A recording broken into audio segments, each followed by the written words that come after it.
आज है 25 अप्रैल और आज से 26 साल पहले 25 अप्रैल 1996 को पाकिस्तान तहरीक-ए-इंसाफ की बुनियाद रखी गई थी। तो आज है 26वां यौम तासीस पाकिस्तान तहरीक-ए-इंसाफ का। आज एक बड़ा रिलीफ पाकिस्तान तहरीक-ए-इंसाफ को मिला है इस्लामाबाद हाई कोर्ट से, क्योंकि 30 दिन में सिंगल बेंच ने एक फ़ैसला दिया था कि फ़ॉरेन फंडिंग केस का फ़ैसला सुनाया जाए। उसको चैलेंज किया पाकिस्तान तहरीक-ए-इंसाफ ने और इस्लामाबाद हाई कोर्ट ने वो हुक्म मुअत्तल कर दिया और उसके बाद नेक्स्ट 17 मई के लिए नोटिस जारी किए हैं। उस पर हम बाद में बात करेंगे। आज इमरान खान साहब ने फिर कॉल दी है धरना 2 के लिए। धरना 2 किस सिलसिले में होगा, इस पर भी आगे जाके हमने बात करनी है। जो फॉरेन फंडिंग केस है इस्लामाबाद हाई कोर्ट में, उसमें सिटी साहब जो निकात उठाए जा रहे हैं पाकिस्तान तहरीक-ए-इंसाफ की जानिब से कि ममनुआ फंडिंग का ये केस है, ये फॉरेन फंडिंग का नहीं है। इस रिलीफ से पाकिस्तान तहरीक-ए-इंसाफ को सियासी तौर पर कितना फ़ायदा हुआ और ये केस क्या आगे जाके दीगर जमातों तक भी जाएगा और फैसला नहीं आ सकेगा इसका? देखिए, जो आज जो हाई कोर्ट का जो डिवीज़न बेंच है ना, ये जी, इनका जो फैसला वो ये है कि 30 दिन का जो टाइम लिमिट दी थी वो मुनासिब नहीं थी। उसके ऊपर कोई टाइम लिमिट नहीं होनी चाहिए। अपना केस चल रहा है, ECP हेयरिंग्स कर रहे हैं, करें, और जब वक्त आए, जब भी वो कंक्लूड करते हैं तो कर लें।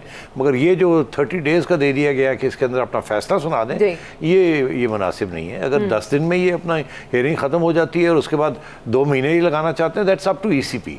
ये हम डायरेक्शन नहीं दे सकते कि इतनी देर के अंदर अंदर इसको कंप्लीट किया जाए। ये ECP खुद फैसला करेगा। तो उन्होंने सिर्फ इतना ये कहा है कि हम ये डायरेक्शन नहीं दे सकते।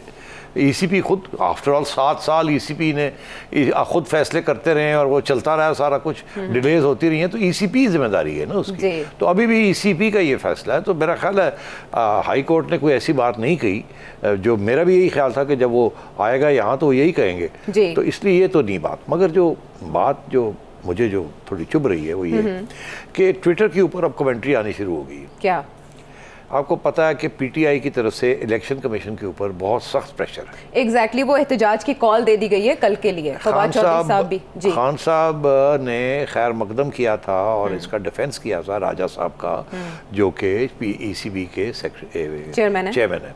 जब इनको लगाया, खान साहब बड़े खुश थे और ऑपोजिशन के साथ मिल के और ये सब कुछ हुआ था, ठीक। और उस वक्त कहते थे कि इनसे ज़्यादा इंडिपेंडेंट और अच्छा आदमी कोई नहीं। अब उन्हीं के खिलाफ एहतजाज कर रहे हैं और कहते हैं 2-3 बातें। एक तो उन्होंने उनके खिलाफ एक पिटीशन भी दायर कर दी है कि इनको तब्दील किया जाए, ये फेयर नहीं है। ये बिल्कुल ऐसी बात उन्होंने कर दी है PTI ने, और आपको पता है, भेजने की भी जी। और साथ साथ ये भी कि बाहर उनके दफ्तर के बाहर अब धमकियां और धरने देने के लिए उसकी पूरी तैयारी की जा रही है। तो मैं ये समझ रहा हूँ कि ये PTI के प्रेशर टैक्टिक्स हैं। और आपने देखा उन्होंने जुडिशरी के ऊपर भी ठीक ठाक किस्म की तनकीद शुरू कर दी है, ट्विटर के ऊपर जजेस के नाम ले लेके।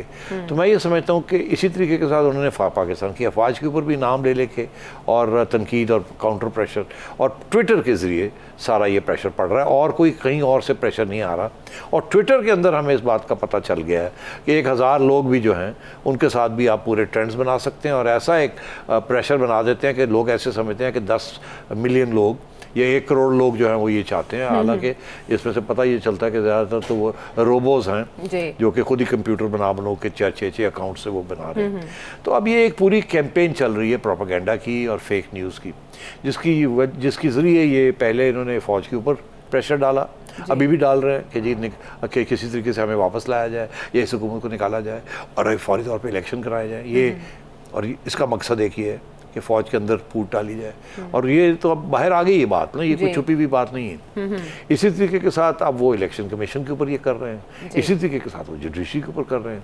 आज मैंने ट्वीट्स ये देखी हैं कि लोगों ने ये कहना शुरू कर दिया, और इंडिपेंडेंट एनालिस्ट्स, ये किसी की सियासी जमात वाले लोग नहीं, वो तो कहेंगे ही, मगर हम जैसे लोग, मैंने नहीं कहा मगर मैं ये कह रहा हूँ कि मैंने ये हम जैसे इंडिपेंडेंट लोगों ने भी ये बात कही है कि लगता है ऐसे है कि जुडिशरी अंडर प्रेशर आ रही है। मगर मैं एक बात कहूँगा, क्योंकि लोगों ने कहा ये जुडिशरी की ये जो आज फैसला आया ना कि जी एक तो ये कि जी आप 30 डेज़ वाली बात ख़त्म हो गई, आप जी शायद 2 हफ्ते लग जाएं, 10 हफ्ते लग जाएं,